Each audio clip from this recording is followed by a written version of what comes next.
বোর্ডে এটা কে লিখছে? হ্যাঁ, কে লিখছে এটা বোর্ডে? লিখতে ইচ্ছা করছে নাম সহ লিখো, শুধু রোল নাম্বারটা কেন লিখছো বুঝলাম না।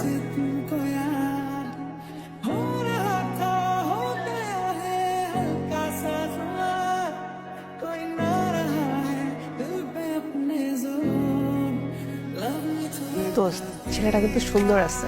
ছেলেটা তোকে পছন্দ করে দোস্ত। পছন্দ করে তো কি হয়েছে? আমি এইসব ঝামেলার মধ্যে যেতে পারবো না। আশ্চর্য। চেনা নাই, জানা নাই, এমনিতে কোনো কথা হয় নাই। আমরা তো ক্লাসমেট, আমরা তো কথা বলতে পারি, ফ্রেন্ডশিপ তো করাই যায়। কালকে বিকাল ঠিক 5টায় টিবাদে চলে আসবা, মনে থাকবে? ঠিক আছে। এই যে আরো, আপনি কি বোবা? না না, তো কথা বলছেন না যে?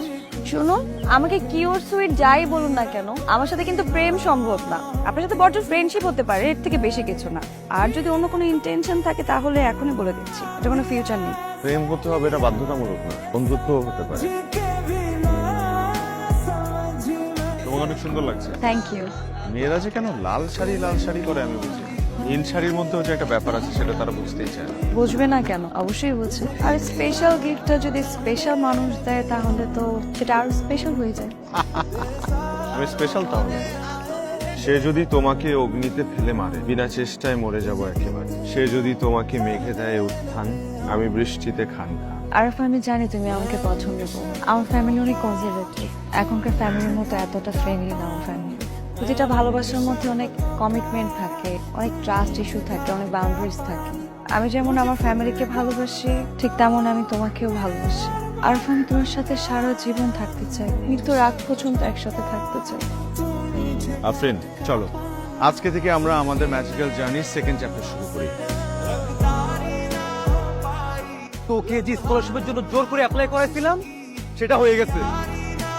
তো আফরিন একটা গুড নিউজ আছে। আমার বিয়ে ঠিক করছে। কি? বাবা আমার বিয়ে ঠিক করে ফেলছে। আমি আর আফরিন একই সাথে পড়াশোনা করি। জানি। আসলে আমরা একজন আরেকজনকে অনেক ভালোবাসি। আপনি যেভাবে আপনার মেয়েকে আদর করে বড় করেছেন, আমি ঠিক সেভাবেই আপনার মেয়েকে আগলে রাখবো। একথা আমাকে আরেকজন বলেছিল। শুনেছি তোমার বাবা মাও নেই, কখনো খালার বাড়ি কখনো মামার বাড়িতে থেকে মানুষ হয়েছে। ঈদে কোন বাড়িতে যাবে সে বাড়ি ঘরও তো ঠিক নেই। এমন একটা রুটলেস ছেলের সঙ্গে তো আমি আমার মেয়ের বিয়ে দিতে পারিনি।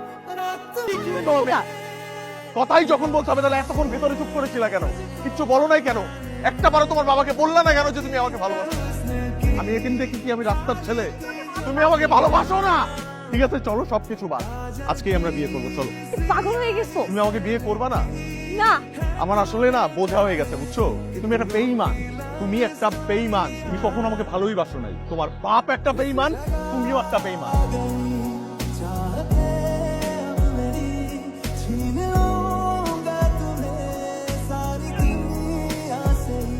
তুমি আমার ইষ্ট কেন? আপনি আপনার মেয়ের জন্য সবচাইতে ভালোটা চিন্তা করবেন, এটাই স্বাভাবিক। আপনার মেয়েও আপনাকে যথেষ্ট শ্রদ্ধা করে। আমার কাছে আমার স্কলারশিপটা স্বপ্নের মতো, সেটা আমি পেয়েছি। আজকে প্লেনে ওঠার আগ মুহূর্তে এমন মনে হয়েছে যে আমি আমার এই স্বপ্নটাকেও স্যাক্রিফাইস করতে পারবো যদি আফরিন আমার জীবনে থাকে। আরফ একটা মিথ্যা কথা বলেছে। ওর কোনো পরিবার নাই। আরফ আমার ভাই, আমার বাবা ওরও বাবা। আরাফের মতো সম্পর্কের মূল্য আর কেউ বুঝে না। বাবা, তুমি পেছে কিছু চেয়ে পাইনি, এমনটা কখনো পাইনি। আজ আমি আমার সর্বস্ব দিয়ে আরবকে চাই, তুমি দেবে বাবা। আমার মেয়েকে কোনোদিন কষ্ট দেবে না, ওকে ছেড়ে কোথাও যাবে না।